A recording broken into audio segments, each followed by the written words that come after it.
not up to your game, you can't switch too, because from journalism it transited into games stuff. I also remember my last interview with her. It was the executive secretary of the women. He was already having issues with some staff in the place. Why? Because of her,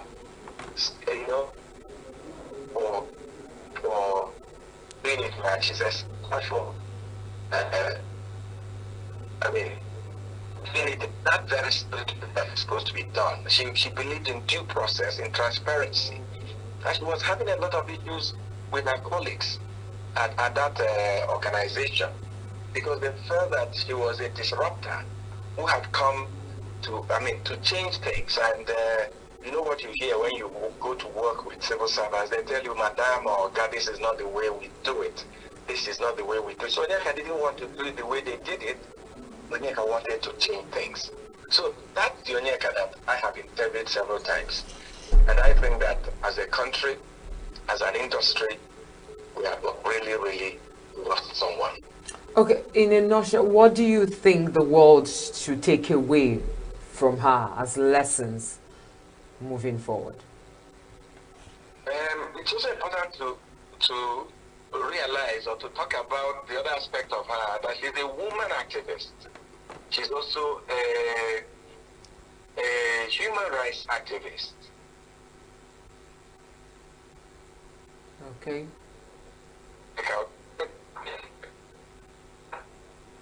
Hello. Okay. Thank you so much, Mr. Vin Martin Obiora Ilu, for your contribution on this matter. We really, really appreciate, and I've still appreciated the person of Onyeka Owen and what she's been, what she was to beyond Nigeria, Africa, and the world over. We still have Mr. Fred Iwonjora, who has been shedding some light. Someone would say so many lights. We really do appreciate your input on Onyeka's matter. Thank you. Thank you so much. Thank you too. Thank you. All right, thank you so much. As the world bids farewell to this woman, we continue to remember the elegant stallion, a word, a name that was given to her by Azuka Jabose. Thank you so much. Thank you. We're headed for a short break. When we return, we'll switch gears right now. Do stay with us.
Welcome back.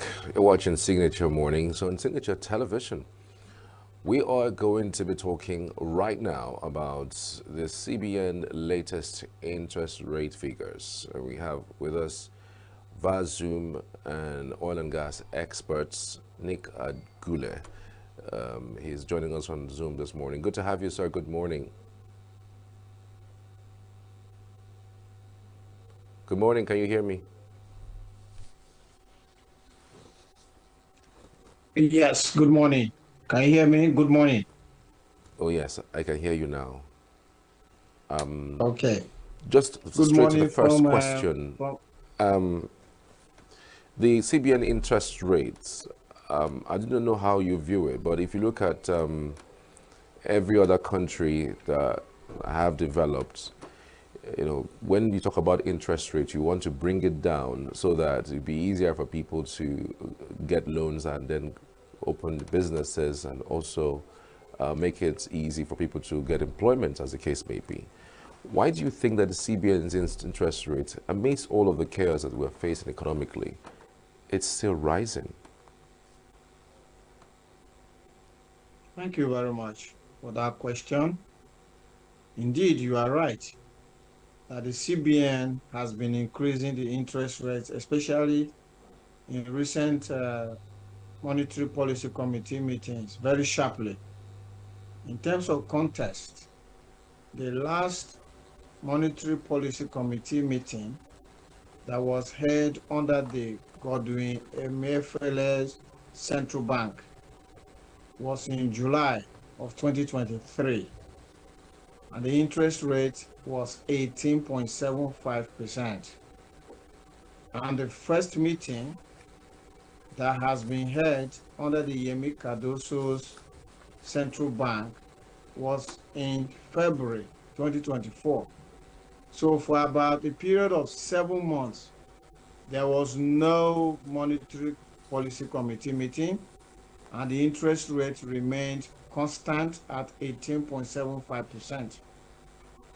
Inflation was increasing, although not at the sharp rate it was increasing when we started to increase the interest rates. Now, from February 2024, when the first Monetary Policy Committee meeting, and for the benefit of our viewers, the Monetary Policy Committee is the one that takes monetary policy decisions, which includes interest rates, cash reserve ratios, liquidity ratios, asymmetric corridors, and all of that. We can explain some of those terms as we go on in the interview. So the first of these meetings under the new central bank governor happened in February this year, 7 months after the last one was held. It then meant that the interest rate at 18.7%, which was set in July 2023, remained the same till February 2024. Now, from February 2024 to the last meeting that was held earlier this month in July, the Monetary Policy Committee has increased the interest rate by 8%. That is 800 basis points. So that is why the prevailing interest rate is 26.75%. So that is 18.75 that was there in July 2023 plus 8 is 26.75. This is a very astronomical and sharp increase in interest rate. And now you raise a very valid point. There's a trade-off when it comes to interest rates. So on the one hand, you want interest rates to be low so that producers of goods and services, including manufacturers and the real sector of the economy, we have access to cheap credit to expand output. It's when we expand output that the economy grows, because expansion in output brings about new jobs that are being created. If a manufacturer takes a loan and opens a new factory, then he will recruit more people, he will pay more taxes, and the economy grows. So usually you want interest rates to be low, which, like you rightly say, is what is obtainable elsewhere. Like here in the United States, where I'm speaking to you from, I'm actually in Dallas speaking to you. Interest rate is sub 5%. The same in the UK and all of that. But on the other hand, if you are facing inflation, then you need to increase interest rates. The idea is that inflation will be moderated if people decide that they are not going to consume, rather they will go and save. So by increasing interest rate, you make it very attractive if people go and put their money in the bank. And because that will impact on demand, by reducing demand, it will moderate inflation. However, there is a caveat with that economic policy. You have to first understand what are the drivers of inflation. So if the drivers of the inflation are that is too much money in circulation, chasing too few goods, then the policy of increased interest rate is the right one. That will be the textbook recommendation. Increase interest rate to mop up liquidity into the banking coffers, and that will greatly downplay demand, and then that will help inflation. But if the inflation is not driven by too much money chasing too few goods, and is driven by other factors, for instance, in economics, in basic economics, price can increase as a result of two factors. One, if demand is more than supply, price will rise. But also, if supply falls, price will again rise, even if demand is the same. So if the inflation is as a result of demand being more than supply, interest rate increase will deal with it. But if the inflation is as a result of supply falling, even when demand is not rising, then you cannot use interest rate to resolve that. Rather, you should even be looking at reducing interest rate so that you can deal with the supply deficit. And that has been the challenge that the Monetary Policy Committee has been facing. The members of the Monetary Policy Committee themselves, if you go by the minutes of meeting where their personal statements are written, they recognize that Nigeria's inflation is being driven mostly by food inflation as a component of that headline inflation. And they recognize that food inflation is being driven not by too much money chasing food, but due to food shortages, supply gaps. And they accurately diagnose that to say this supply gap is coming from, one, insecurity, which has made farmers to be driven away from their farms into IDP camps. So those who were producing food for Nigeria previously are now consumers of food in IDP camps. The MPC also accurately diagnosed that due to the increase in the cost of diesel and petrol, the transportation cost of food from one point to the other has also increased. And you know, the traders are going to transfer the increased cost of transportation into the prices because they are in business, they want to make profit. So you now discover that if that is the main driver of inflation and you are increasing interest rate, it's not going to completely deal with it. Because, you know, as you can see, regardless of the interest rate, people are not going to reduce their demand for food because families will continue, they have to feed their families.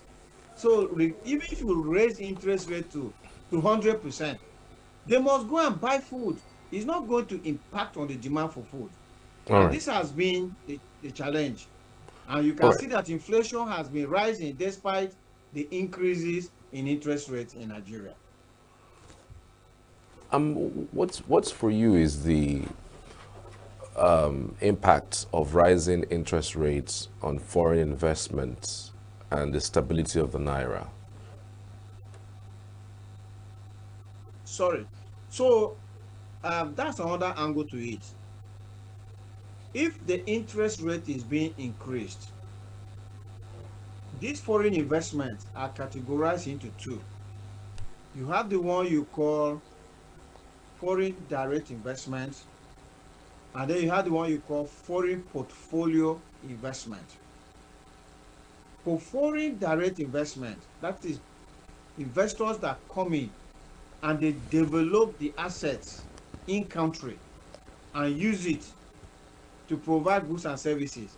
For instance, the MTNs, they come in, they bring their money, they build the telecoms infrastructure, and then they are using that.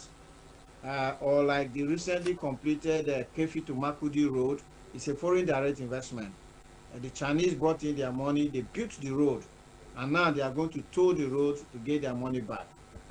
For foreign direct investment, because the monies are coming from outside, is not the interest rate rise or fall in Nigeria is not directly affecting them, except they were to seek for loans in country in Nigeria. The one that is impacted directly by interest rate increases is the foreign portfolio investment. That is the one you call hot money. This is people who, when they see high interest rate, they bring in their dollars to take advantage of the high interest rate. And then once they make their interest rate, they make their money, they want to take their dollars out. They are not interested in putting that dollars in any asset in country. So for foreign portfolio investors, increases in interest rates, they like it, because the more the interest rate goes up, the higher the return on their portfolio investment. And they bring in the dollars. They bring in the dollars. However, it is postponing the evil day, because as their investments mature, because usually they invest in short-term securities like treasury bills and all of that. As their investments mature, we have to look for the dollars and give them to repatriate. And that is where you see that the central bank is carrying a lot of these obligations and is not able to fulfill them. And so that is the kind of impact you get with interest rates and FPIs. Okay. From what you explained, the quanta estimate of interest rate volatility remains strictly negative, in both the short run and the long run. What do you advise the Nigerian government to do? So my advice to the Nigerian government is that when you are facing inflation that Nigeria is facing now, and you are facing foreign exchange instability, which is also something that we are facing, and you are facing all sorts of crises within the economy, you have monetary policy and fiscal policy. Both of them are like the two lungs that are beside our hearts. So if you take our heart to be the economy, then the lung on the left is the monetary policy, the lung on the right is a fiscal policy. Both lungs must be working to get the heart to operate efficiently. If you leave it to only one lung to be working, which is what we seem to be doing now, because it's the monetary policy that we are actively working with, and we're leaving fiscal policy. For the benefit of our viewer, fiscal policy has to do with budgets, government expenditures, putting those monies in the right places in the economy to boost output and to create jobs. It's not happening. So as we speak today, Nigeria is still on 3,000 megawatts of electricity. It's not going to increase any output. Without electricity, forget it. The economy is not going to run, because electricity is like blood to the body. And if there is no blood to anybody, the body can never thrive, regardless of the doctors who are attending to the body. That is just a fact. And I think President Tinubu needs to understand some of the basics. We can be fighting inflation, fighting unemployment, fighting poverty and all of that. But those are symptoms of certain causative factors. And one of the biggest causative factors in Nigeria is that the economy is simply not being powered adequately. So he has to do something about electricity. And then you look at things like the fuel for the economy, petrol, diesel, Jet-A1 kerosene and all of that is from the refining process. Refineries are still down. We're getting promises upon promises from the NNPCL. Refineries aren't working. President Tinubu needs to take these refineries from the NNPC. I don't know why he believes the NNPC can do it, because the NNPC hasn't done it for like 20 years or more. So these are decisive actions they have to take. They have to deal with insecurity to return farmers back to their farms. And not only that, to mechanize farming. You know, like I spent time in Canada. I went to a farming community. I was studying farming there. And I spent a weekend in a community of 700 people. They are producing much more food than Nigeria is producing food because they're using machines. One man sits on the combine harvester and he can harvest yam that 1 million farmers couldn't harvest in 1 year with their manual labor. So these are the kind of areas that government needs to look into so that the economy can start to grow. Right now, the economy is not growing because of these fiscal measures that aren't being taken. All right. Are there alternatives consumers and Nigerians can, take with the rising cases of this interest rate from the CBN? Are there alternatives that consumers and businesses can take in order to source for funds and for their debts as well? The alternatives are difficult to come by because where else can they go and source for funds? Generally, as you see in Nigeria, the income distribution in Nigeria is very poor. There are few people who have all the money, and then the vast majority of the people really don't have purchasing power. What they have is not even enough for them to eat food, not to talk about transportation and other needs. And then when you go to other countries, like in the UK, the government is supporting the citizens with free healthcare, free education up to high school level, and then tax credits for low incomes, and then housing benefits and all of that. The Nigerian government is not supporting Nigerians at all. A father and mother who are looking after 4 children, they have to worry about school fees, they have to worry about healthcare, they have to worry about everything without the government coming in there. So there are no enough monies for, as alternative ways where people can say, okay, let us do some crowdfunding and all of that. So the banking system remains the main place to go to. And now, the problem is that when we are talking about interest rate at 26.75%, that is the monetary policy rate. And the banks are going to add their own on top of it. So you will be sure that when you go to a bank, you are not going to get a loan at less than 30%. In fact, there is something that the central bank, the Monetary Policy Committee did something in their last meeting, which they had last week, the 296th meeting. They did something that is tantamount to increase in interest rate. Even though they increased the monetary policy rate by 50 basis points to 26.75%, they tweaked the asymmetric corridor. For the benefit of our viewers who don't know what that is, the asymmetric corridor is a corridor that is built around the MPR, the monetary policy rate. So like the monetary policy rate is 26.75%, asymmetric corridor that they change is plus 500 minus 100. What does that mean? It means on the left side of the monetary policy rate, if banks come to the CBN to borrow money, the CBN will add 5% to the monetary policy rate and charge the banks as interest rate. So if you add 5% to 26.75, that is already 31.75%. So a bank comes to CBN, CBN gives them a loan at 31.75%. That bank must make profit. So they are going to give that loan to a manufacturer at something very close to 40%.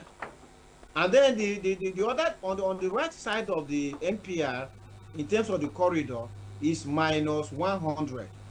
Minus 100 means if a bank brings money and puts it in central bank, the central bank is going to pay them 25.75% interest on the money they put.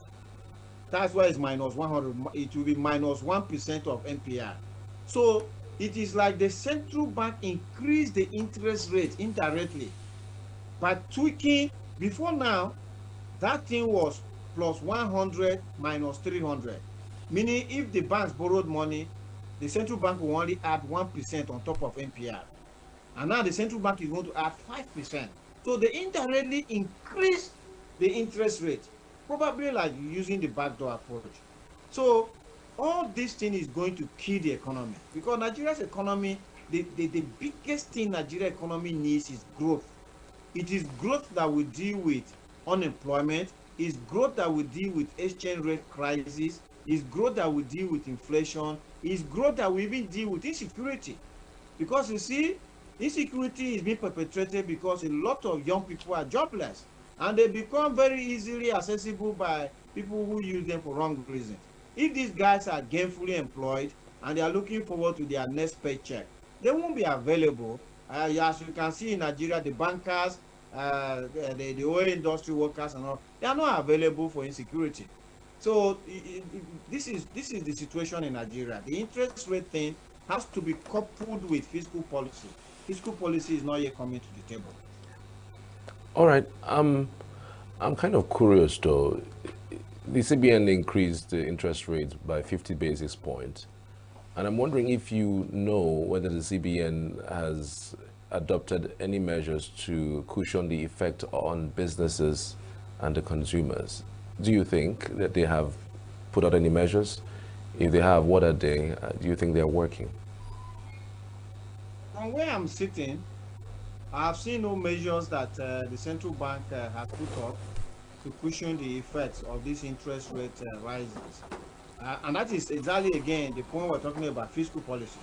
Because fiscal policy is the one that should come in with those kind of palliative measures that will help businesses. For instance, the government can decide that, okay, since the interest rate is high, we're going to reduce the tax rate. That is a fiscal policy. You know, fiscal policy, like I say, deals with government revenues, government expenditure. So something like taxation is a fiscal policy. So government will accompany that. So what has been happening is that monetary policy has been working alone. Fiscal policy is not coming to the table. But you see, when President Tinubu constituted his cabinet, he had Mr. Wale Edun as Minister of Finance and coordinating Minister of the Economy.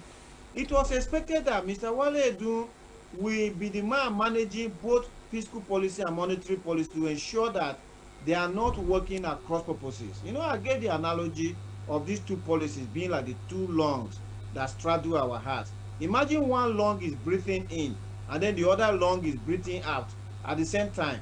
The heart is going to suffer.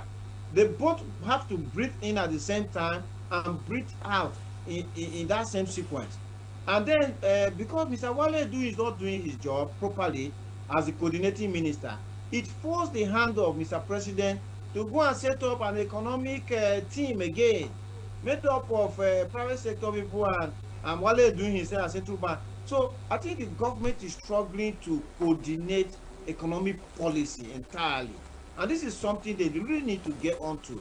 Because if they don't, then if we're going to be having this kind of policies that are running across each other, roughshod across each other, or monetary policies on the table and fiscal policy is not on that table, we're not going to have it. It's not going to happen. Many thanks, Mr. Nick, for your contribution. We really do appreciate you. Mr. Nick is an international oil and gas expert. He's actually been with us all the way from Dallas, Texas. Meanwhile, Mr. Nick, I noticed the weather there is better than how it was before. Thank you so much, sir. Yeah, this is summertime. Weather is beautiful. Absolutely Yes. fine, like Nigeria's weather here now. Yeah. Okay.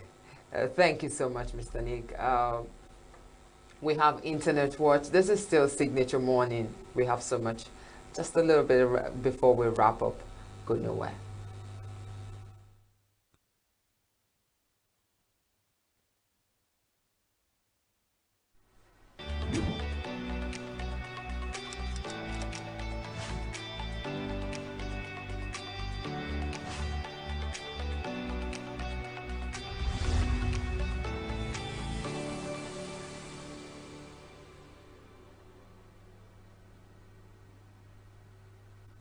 Do you like to know about all the trending topics and latest happenings in Nigeria and the world at large?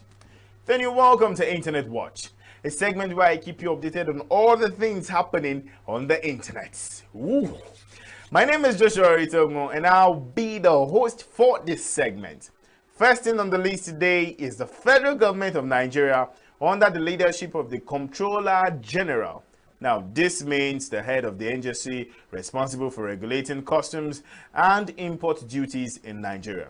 So, the Comptroller General of the Nigeria Customs Service has suspended import duties and taxes on essential food items to address the ongoing hunger crisis in the country. This move aims to alleviate the high food inflation rate and provide relief to citizens facing food shortage rather. The public's response to this announcement has been mixed. Some have expressed optimism and happiness, while others are skeptical and want more extensive steps to eradicate corruption and poor governance in the nation. So I'd ask you, what do you feel? How are you feeling about this? What's your take on this? Let's see how the people feel about this, of course. Florence is saying, our demands are simple and clear. Making INEC to be truly independent is part of it. Bring back fuel subsidy to reduce the price. We are not expecting charity. We need systematic changes. Of course. Okpara is saying nothing will stop this protest. If they like, let them share oxygen. Oxygen. Forgive me. That Irish and shoe plug is saying, I just want to say the fear of protest is the beginning. For the rights of others. When you decide to stand with others in unison, when you decide to spread love through your songs. Music they say, oh, actually they did say, if music is the food of life, let it play on. So Onyeka Onwenu will continue to play on in our lives. And we won't mourn. We'll give tribute and we'll celebrate the life she lived. Fred, we have so many people lined up. I think we need to start getting on to them so that they can be part of it. But first of all, Iwa is there with us. Iwa, where are you?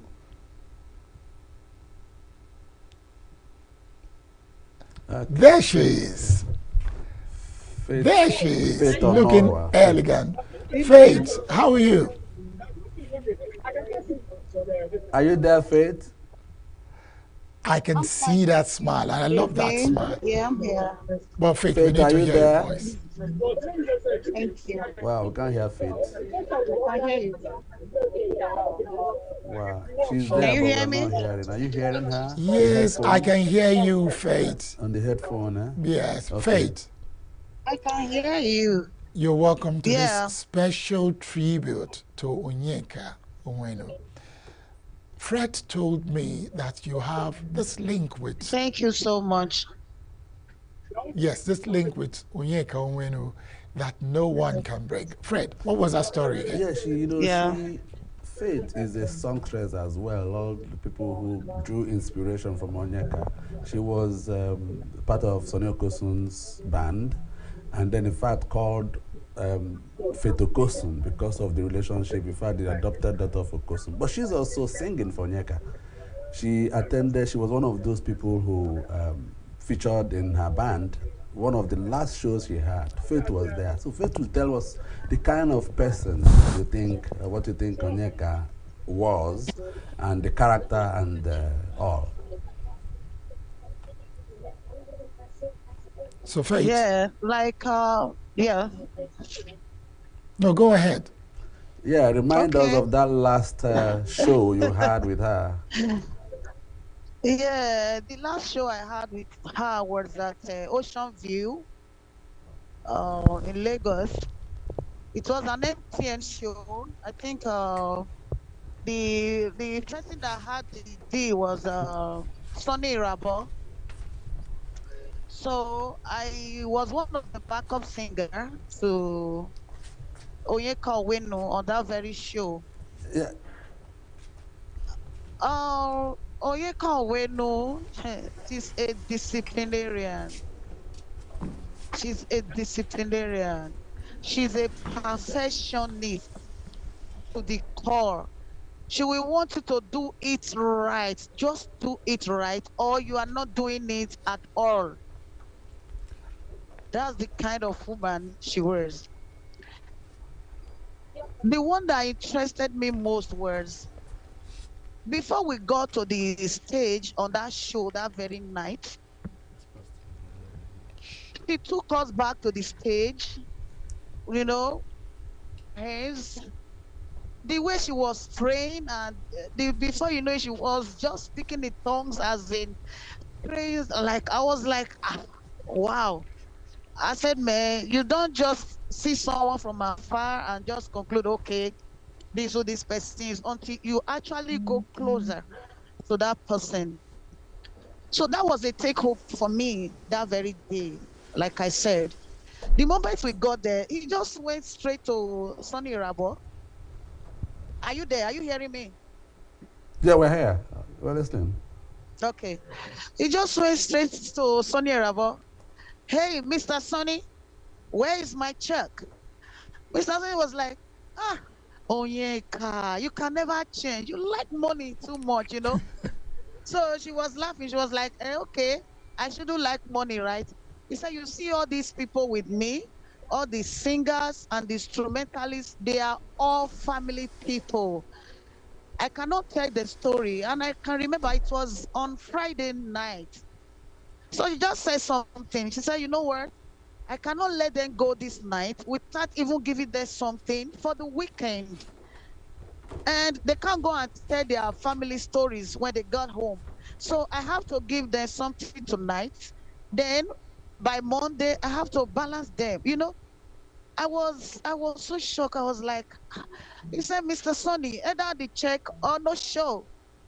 Before you knew it, Mr. Sonny has to bring out the check and gave it to her. You know, that very night, we had part of the money she was going to pay, and even the rehearsals we did, that she was not around for like one of the rehearsals. So the last day she was supposed to give us our rehearsal fee.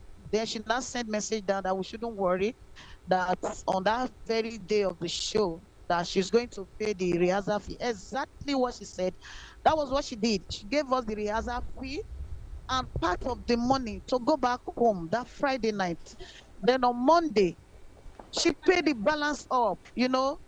Even after that day, she wanted me to go to Imo State with them, but I told her that I won't be able to go for that show because there was something of grand I have to do for Sonny Okosun's tribute and all that. So that was it. My encounter with her was like an eye opener for me, that if you're actually doing music, you have to be a business, music business.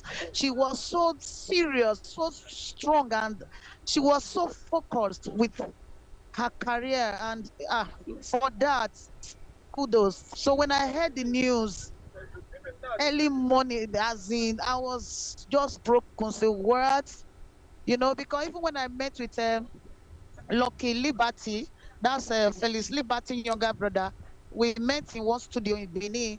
So he was not telling me, I think you have to go and meet Onyeka Owenu, you know, let her just be like a, you know, like a godmother to you, because the way you are going, the way you are doing your music, you are doing it professionally for real, you know. So I just, okay, one of these days I will just go and meet her, and you know, but it's a pity that I couldn't go and tell her all that before she passed on.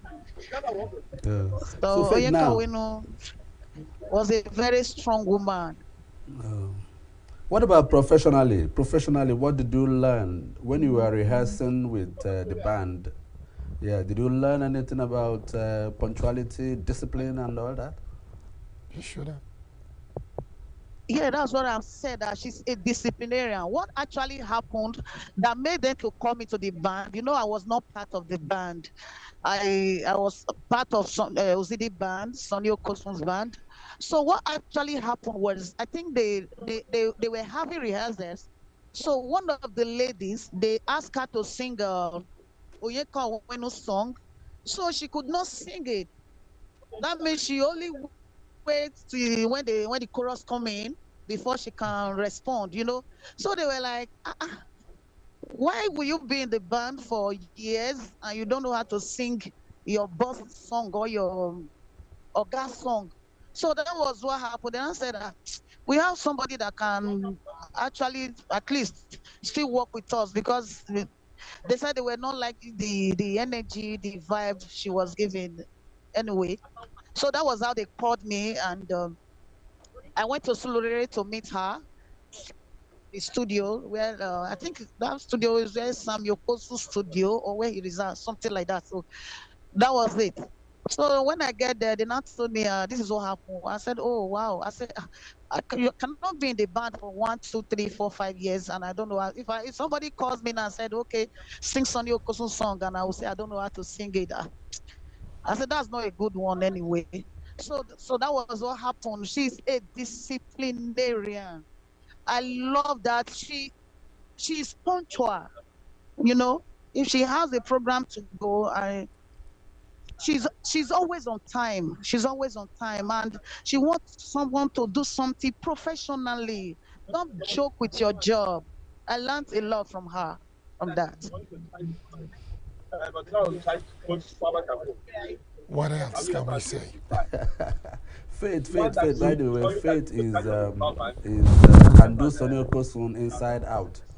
Can sing all the songs of Sonny Okosun. Faith had something online where Victor Set came from the US and was looking for people who would do African songs, and then Faith charged the atmosphere with African Soldier. Yes, if you see it online, you know that Faith is good. So thank you very much, Faith, for joining us.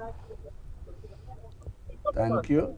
Thank you so much. Yeah. And I wish you the best in your career. Yeah, I think I will be leaving you soon. Thank you. Thank you so much. Thank you. Yeah. All right, I'll be leaving now. You can. Thank you very much for joining us on Signature TV. This special event just for Onyeka Onwenu. I just recall that earlier in the day when I did mention that she was born in Obosi, somebody said, makes... No, yeah, okay. She was born in Obosi. No, she was not born. It was born in Port Harcourt. Yes, but her mom is from Obosi, and then took them to Obosi after the death of the father. He told you somewhere in that interview that her father was principal of an Etona College in Port Harcourt. And Baptist in Port Harcourt. And Etona and Baptist both in Port Harcourt. So she was born in Port Harcourt. And then because the mom comes from Obosi, took them to Obosi afterwards. So Obosi also continues to reflect. Yes. You don't want Obosi to reflect? Well, you know what they say, when somebody's good, everybody wants to jump on it. Odiong is here with us. Mike Odiong. Yes, Mike, I think I'll allow you to talk about the relationship between Mike Odiong and Onyeka Onwenu, especially the record label. Yes. So, Mike Odiong is the CEO of Premier Music now. Premier Music is 61 years, I guess. And then 61 years is the only repository of Nigerian culture, musical culture, that is still alive. EMI we can't find, others we can't find, but Premier continues to ride. So Mike is here. It would be nice to talk about his relationship. Onyeka released about several albums from Premier. So Mike, you're welcome. Okay, Mike. Good afternoon, everybody. Good afternoon. Good afternoon. Okay, thank you very much. It's my pleasure being here. And, it's our pleasure that you are joining us. Yeah, thank you. It's wonderful talking about a legend like Miss Onyeka Onwenu. We've had some fantastic time. Both as a record label and I as a person have had a personal working relationship with her some time ago. As a record label, we virtually handled her works, more or less the marketing side. It wasn't an exclusive thing, but she trusted us enough, to help market her works. And we did that for several years. For several years, we released her works. And as usual, I mean, we would always keep to our words and make sure that whatever we agreed to, she gets, So until she felt that, okay, there was a need to go somewhere else, maybe, But until she left the label, we had a very wonderful, cordial relationship, which extended, up to the other areas of the industry, like fighting piracy, like making sure that a very strong foundation and structure is set up for the industry. She was a part of the Copyright Society of Nigerian setup. She fought everybody in the industry, that didn't want to make the industry grow. That was how passionate she was about the industry. Very passionate, very committed. And like the last guest said, one thing about her was that perfection. I mean, I was her talent manager for a while, and 24/7 I was on my toes. Like literally, I was on my toes. At any point in time, she can call you. I mean, the band has to be ready for an event, for a show. You know, everything just has to be perfect for her. That was who she was. She was a true perfectionist that did not leave anything behind, no matter the smallest detail. She would always make sure that that detail is being taken care of. So, I mean, those are the qualities we would remember her for: her doggedity, her commitment, her determination, her talent. You know, I mean, she basically took folklore songs to another level worldwide with her songs. Nobody can compete with her. She took folklore to another level entirely, modernizing folklore, making beautiful melodies.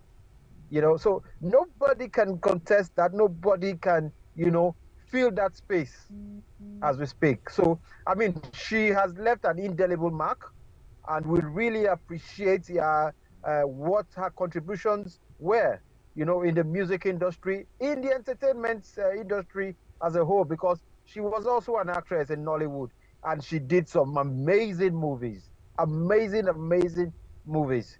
So kudos to her. She exploited her talents to the fullest, even till death, because she basically sang, and then left.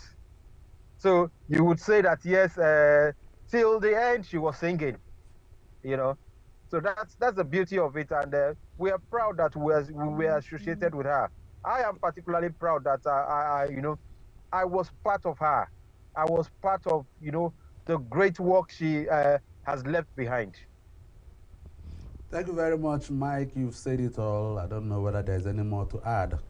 Barry, come on, you have something to add to this? There is. Mike will tell you there's always something to add once you hear the name Onyenka Onwenu. Because all across the landscape, she was there. Not just as the elegant talent, but she showcased her talent, just as Mike said. She exploited to the full what it takes to be a musician. And she showed the world that Nigeria has got talent. Mike, what would you say was that rare moment of encounter with her?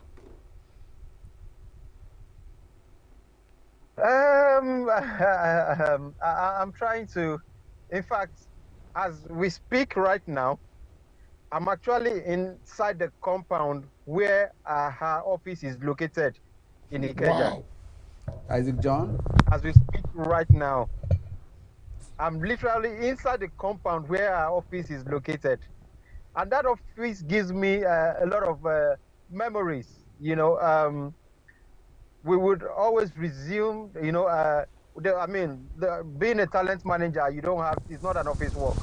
You just make sure that you look out for your talent and make sure that she gets the best deal. Whatever arrangement there is in terms of performances and all that, you help set up, But I remember particularly when she was a DG of the National Women Council. And yeah, I think, National Council for Women Center. Development.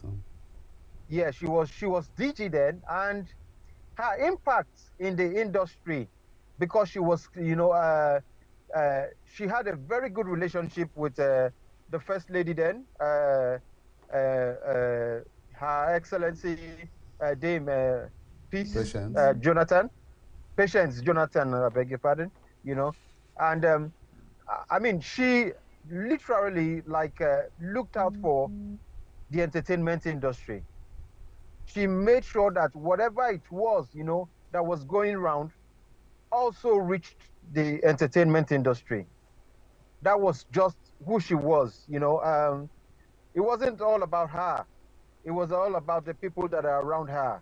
How will they benefit? And one major thing is that, like Madam Faith said, she understood the business. So there was no point in time you could cheat her. She wasn't just a musician. She was a musician that understood the business and understood what copyright was and understood how to use it and earn money. So she actually earned money from her work because she was an astute music business personality that not only sang with her talent, but also made sure that that talent paid. So, I mean, these are things that you would rarely find, amongst artists, for them, it's all about talent, talent, talent. But for her, it was about talent and then the business of talent. And she combined all that beautifully. So there was no way you could fault her. There was nothing you could do, that she did not already know in the business. So, I mean, basically, there are lots of things, that one would look back at and would remember her for. She was a dogged woman and she was a no-nonsense woman. She was a tough nut, really. She was a tough nut. For you to work with her, you had to be very patient, tolerant. Otherwise, you would run away.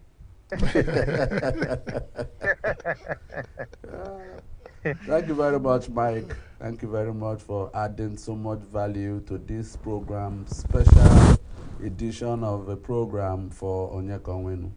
I'm here with Barry. Did you get Oriswelike? No, not yet. I was just imagining what Mike would have gone through, because he mentioned that he was on his toes already before he met Onyeka, but he had to literally be on his toes. I am trying to track Oris Wilike. So, Mike, thank you very much. Yes, sir. Signature Thank TV you very says, much. thank you for you. keeping those Thank memories going on. Thank you. Thank Barry, you. can we get those tributes, some of those tributes? One Yes. from Lemmy Jackson. I think we can turn our attention to those tributes. Yes, Mike, thank you some of again the for songs. coming on for the special edition on Signature TV. Thank you. We'll now take a short break and come up with those tributes.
Tony Okoroji's tribute.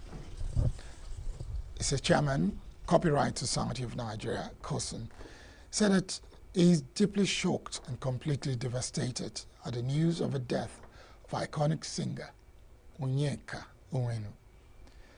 This is shocking beyond words. Despite our differences in recent times, everyone knows that Onyeka was my dear friend, who worked very closely with me in promoting the Nigerian music industry. She was my vice president while I was president of PMAN. She served on my board at the period I was chairman of Performing and Mechanical Rights Society, PMRS. Onyeka also served on the board of COSN with me as chairman.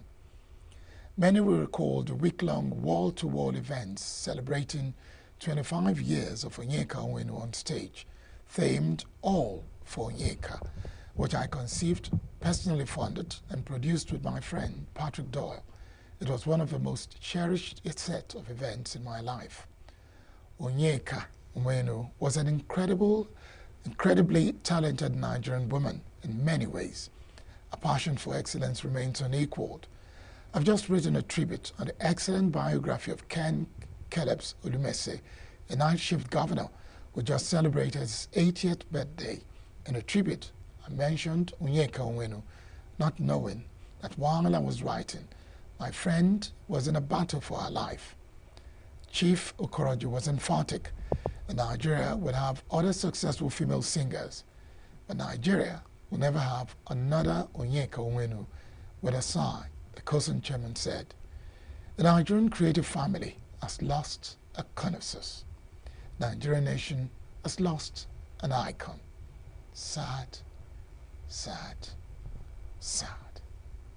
What a tribute. What a tribute. Very emotional. Very. Let's move on to Lemmy Jackson's tribute. Lemmy Jackson was one of her producers, produced several of her albums. I recall him always being there, and he also arranged some of the beats for her. Yes, yes. So Lemmy Jackson's tribute says, it saddens my heart to receive this heartbreaking news. As an iconic singer, a legend and a great inspiration you were. It was great producing some of your works. My favorite and talented artist, adieu, ace producer, Lemmy Jackson. Azu Arinze. Yes, Azu's case is different. Azu is... Why is this case different? You know, this has an emotional attachment, you know. Azu went to interview her once, and the first time as a cub reporter. Yes. You know, so when Azu got there, he finished recording, and then the tape wiped. The tape wiped. When the tape wiped, there was no need to go. But he went back. He went back to re-interview the thing, and then Onyeka accepted her, and after that, they continued the relationship. Now, she became the godmother of Azu's first daughter, and has been in a close friendship, family friendship. He calls her Auntie Onyeka. The tribute there, I think, is very emotional. Okay, so let's take the tribute from Azu Arinze.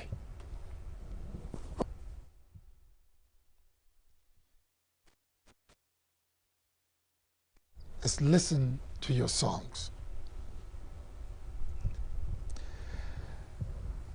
and read our WhatsApp messages, particularly the ones you sent on Saturday, 27th July 2024. Azu Arinze, journalist and publisher. The one with Onyeka, is that one? That one. That's one. That's one. Sometimes it's just one photograph and it tells 1,000 stories. And sometimes 1,000 stories just prints an image on paper and it carries 1,000 memories. For Azu, the message of 27th July is all that matters now that Onyeka is gone. But we'll continue moving down. So, Fred, let's take the other tribute. I think that's Mike. maybe Mike again, but Mike has, he wrote something earlier. Yes, Mike but we wrote found something him. earlier, so we're going to take what he wrote earlier. That's Azo. Yes, that's Azo on your screen Azo now. is the That's publisher Azo of on your Yes screen. magazine.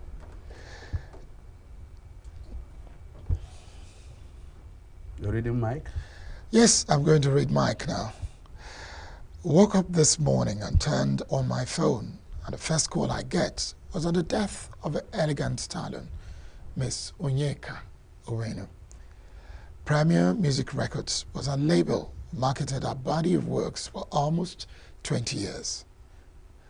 I was also a manager for a while on a private capacity. She was a very principled woman and a tough talent to work with.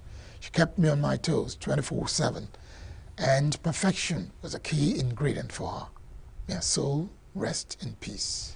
Yeah, he's on that That's note from Mike Michael Odion. Young of Premier Fred. Music. Sir.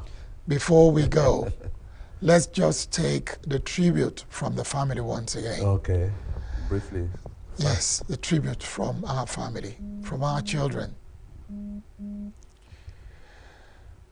Well, I don't know if we can really take that because time seems not to be our friend. Yes.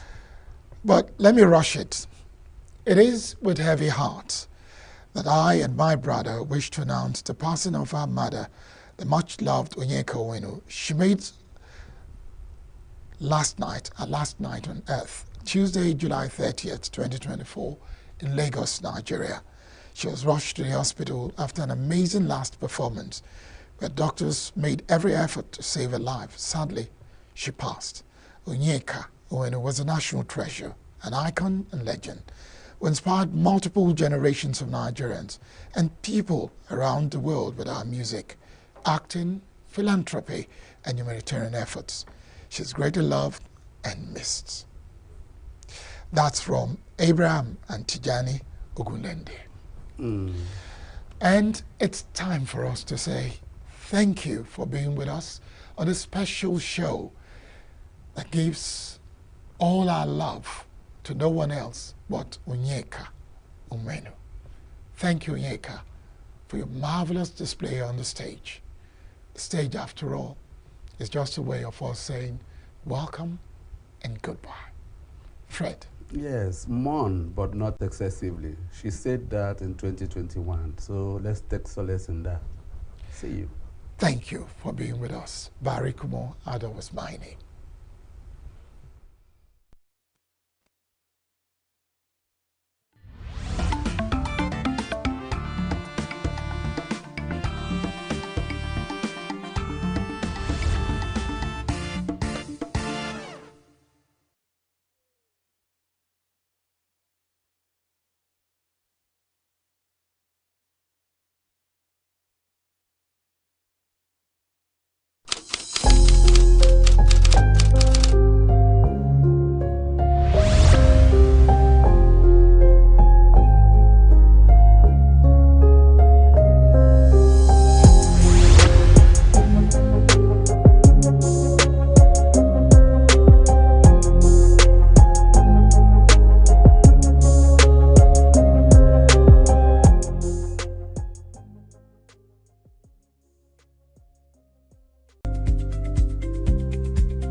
Hello and good evening.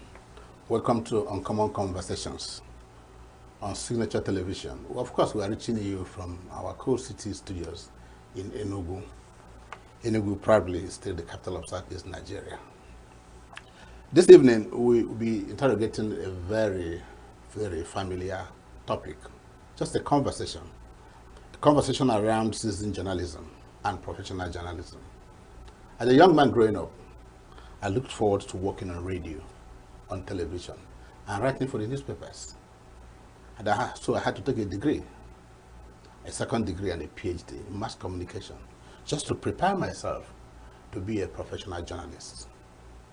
And many of my colleagues have also done that. And those who didn't go to a formal university went to something like Times Training Institutes, the NTA stations, and the like. Some even did correspondence courses to qualify as one.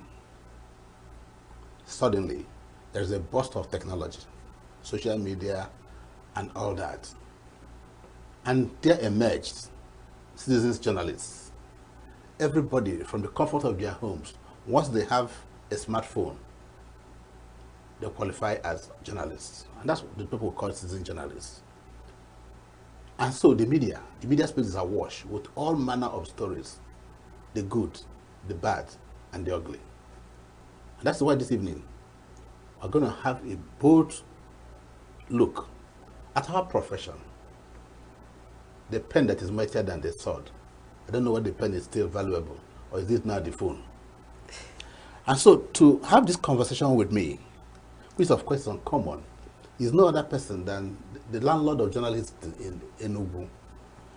He's a comrade and is the chairman of the ENUG, ENUGU State. Comrade Sam Udekwe. Chairman, good evening. Thank you. Thank you. Welcome to Signature Television. All right, thank you. This is your first? Yeah, of course. I'm appending my signature today. Okay, it will be your last. This is the first of many such visits. Yeah, thank you. Because you are our boss. Of course, you listen to my background story. Citizen journalists and professional journalists. I'm one, you are one. And so, how do you make a distinction between the citizen journalists and the professional journalists? All right, thank you. It's as clear as their names sound. The sound of their names is, this is citizen journalist, this is professional journalist. Well, first of all, you are a citizen before a professional. Okay. Yes, when we talk, that very qualifier citizen means that as a citizen you have some rights, and nobody is inalienable. Nobody stops you along the path of your rights, except is outside the ambit of the law. And part of these rights is the right to speak, right to pass information, right to do whatever. As a citizen, you have all these rights. So, citizen journalist means that as a person with these rights, you can send information, you let people know what and what are happening around you as a citizen. And today is done courtesy of the technology that the technological evolution and revolution that we are passing through today. You have phone, you have all manner of gadgets, and you can do whatever that happens around you. The next second, split of second, is in America via your passage of information. So that's when we are talking about citizen journalists.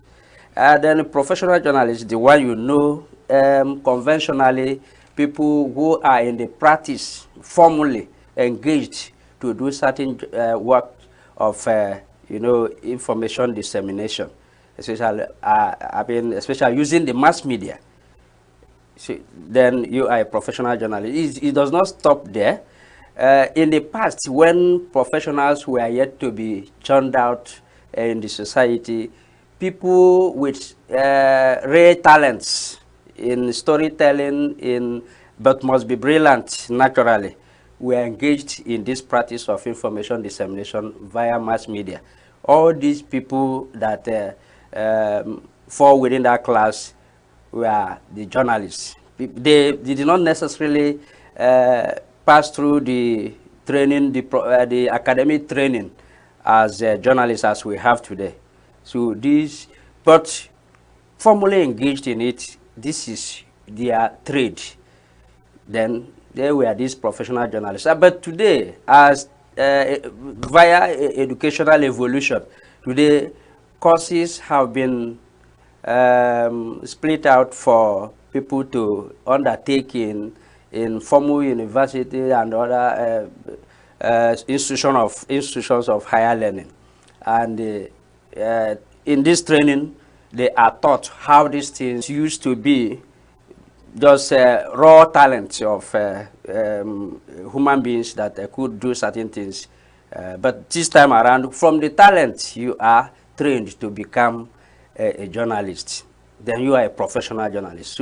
So from what I have explained in the past, professional journalists, we are not necessarily those who pass through the academic training in that area of trade, that is journalism. Today, in schools, journalism is learned. Mass communication, journalism, trade, all related courses in that area of mass media practice. So today. Yeah. Okay, I have a challenge. In the course of Call of Duty, you come across men and women who are good writers, who are good essayists. And so, because they can type, they can write, they can speak, they qualify as, they pass themselves around as journalists, information peddlers. My challenge is, if you go back to your village today, Sam, you will find a man, a pattern medicine dealer, who can mix, even during the time of COVID, they will mix all manner of drugs, and if you have malaria, it can be cured. Sometimes they undertake very small, little, minor surgeries in the village. They call them, the people call them doctors. But would those people at any point in time qualify to be pharmacists or doctors? Because they have the capacity to dispense that services. And if the answer is no, then because you can write, you can pass information, does that make one a journalist? No. From my explanation, you can understand that journalism does not end at writing or ability to pass information. It means more than that. So beyond the academic qualifications, so to speak, and training, what actually qualifies one to be a journalist? At least in your own constituency where you are the boss. Yes. So what qualifies one to be a journalist? Today, by the specification of our constitution, for one to become a member of ENUGU, and those that are members of ENUGU are these journalists.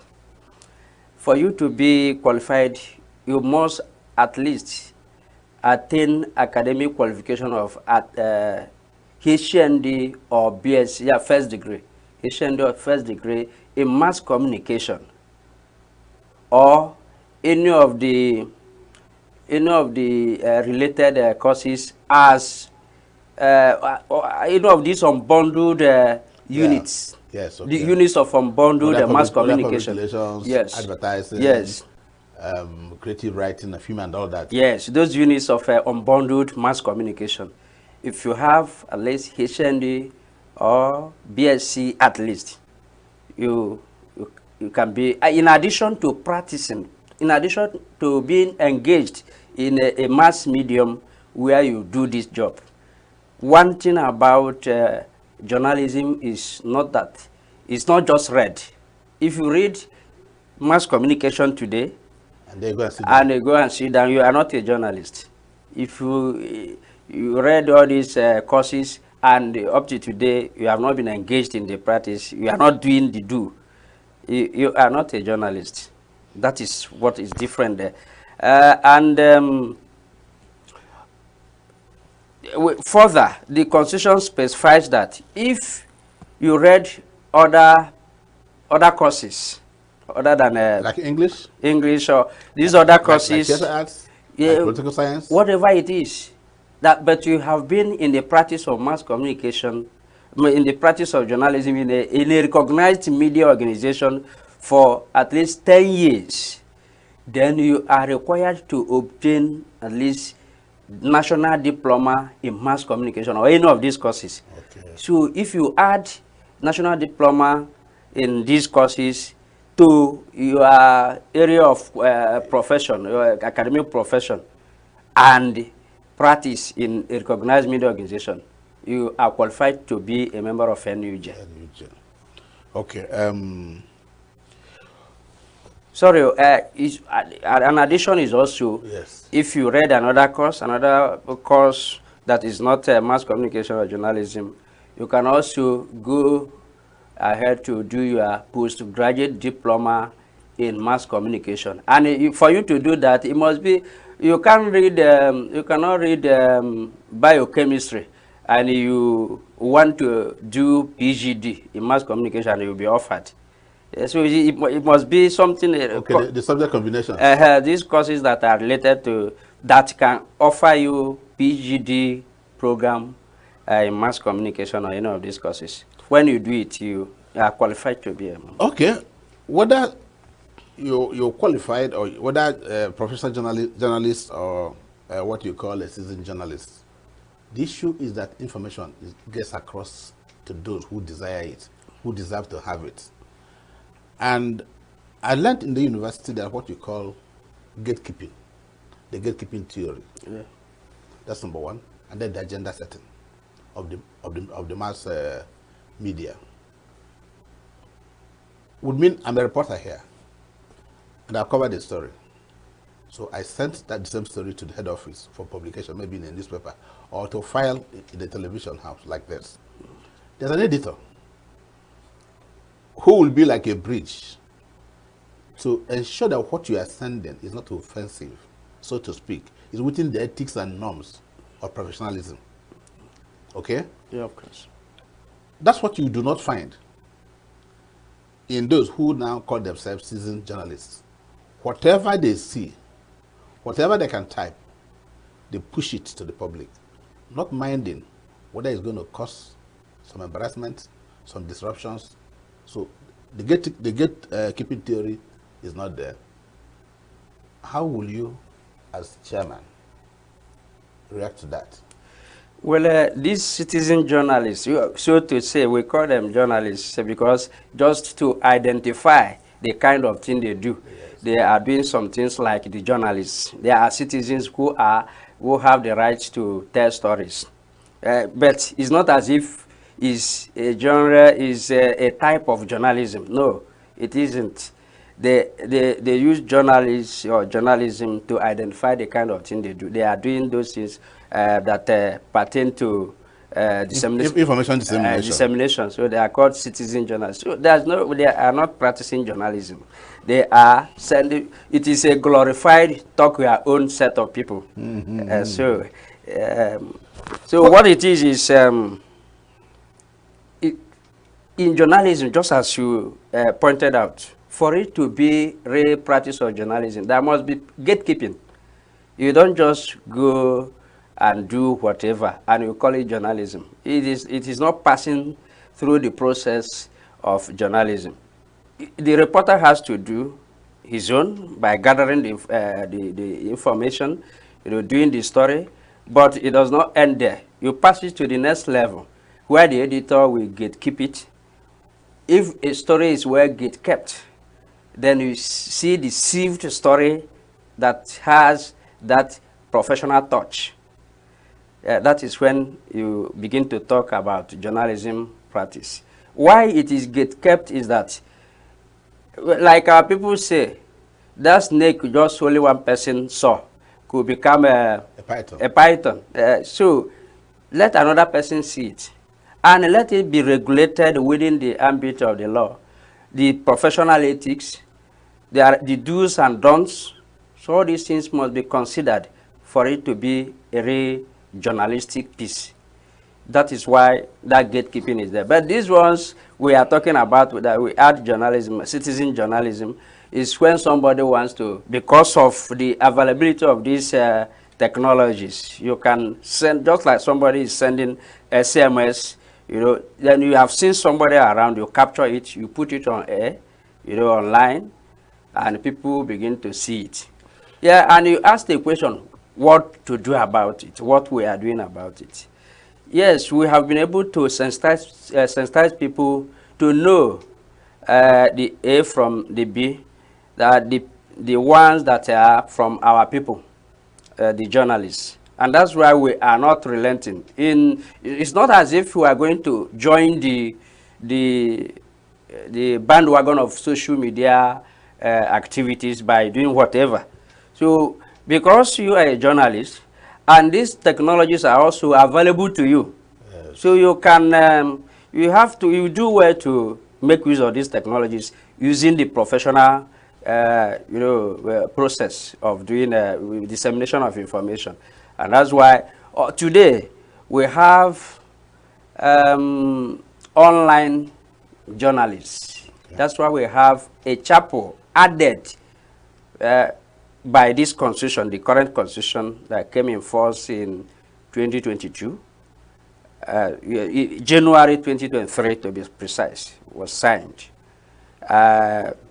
Today, online practitioners that are journalists are members of ENUGU. Okay. We have corporate online chapel. It's corporate because the media house that must be accepted as an online member of ENUGU must be corporate. It must be registered. Yes. For proper identification. And the people working there from must be people who are qualified to be journalists. Okay. And we have them today. Before then, it used to be, the specification of the constitution was those working in mass media like radio and television, the newspapers. So these were the people called, and those who are working in information departments and the state and the federal establishments. But today, online is there, and we want to own it. Because when it is about information dissemination, it should be journalism. It should pass through the process of mass media practice. You understand? Yes, I do. That it be not left in the hands of people who do not know the meaning of what they have done. You understand? You do something, you don't know the theory behind it. You understand? That's why that the difference between the professionals and the intruders. So you know the theory behind whatever you have done as a professional. Okay, Chairman and comrade, citizen journalists have proven once, twice, 3 times, and many counting to be useful in certain information dissemination. Journalists cannot be everywhere. And you could find one in a remote area witnessing an event who then either films it, uploads it, and the professional journalists can pick from it and develop further into a powerful story. So that means the citizen journalist is important. In your view, how important are they? Yes, nothing is entirely useless. When we are talking about the economic importance of anything, we also talk about those negative aspects of those things, because people also earn certain advantages from that negative effect of what one has done. So, but in citizen journalism, much as they do it indiscriminately, you can sieve out certain things that are very useful. Just as you have said, if a story, not well modified is sent by a citizen journalist, as we call them, and you run into that story, it's a message, it's an information. You were not there when it happened. You can elicit further investigation. Yes, so it behoves you to look at it very well. You investigate. Today we have certain applications we use to find out the veracity of any story. Fact-checking. Fact-checking, you understand. So as a trained journalist, you also know this. For you to start using the raw thing you saw on online, you have to use this mechanism to find out whether. So it is useful. The practice of these citizen journalists is also useful, but it is good that people are careful about it. Even the innocent audiences that run into these stories are also sensitized. We tell them, if you see a story that is not from a verified source, you look at it 2 times before you start peddling it. But you see, all negative stories are very attractive. When they see that thing that is negative, so this is happening, they are fast at peddling it. as rumors, and sometimes because it is uh, coming through a gadget like this, you know, from somewhere, it is something that it looks very corporate to use phone. You understand? Say, we saw it online. Oh. So this is true now online, you know. But if you sensitize them that not everything that you see online is true, they have to be more careful in consuming those things, that they do not swallow everything hook, line, and sinker. Has it occurred to you, comrade, that these citizen journalists have unconsciously taken over the agenda setting for the real journalists? I'll give you an example. If you watch most of the television stations, virtually everyone have what they call trending stories. Trending stories. And these are happenings in different parts that ordinarily the traditional media may not capture. And so when these journalists upload that, it can become a point of conversation in the traditional media. Yes. And when it becomes a subject of conversation, that means an agenda has been set. Mm. To this extent, how can the professional journalist marry the citizen journalist for a more effective information dissemination? Yes. Yeah, how do we cooperate? How do we marry them? Yes, we marry, you know, these practitioners not in a formal way, because you can't bring non-journalists into association with what you are doing. What you do is, as a journalist, you have the news for the news. You also have the news for good stories from these citizen journalists. You have the news for it. You use it. You use what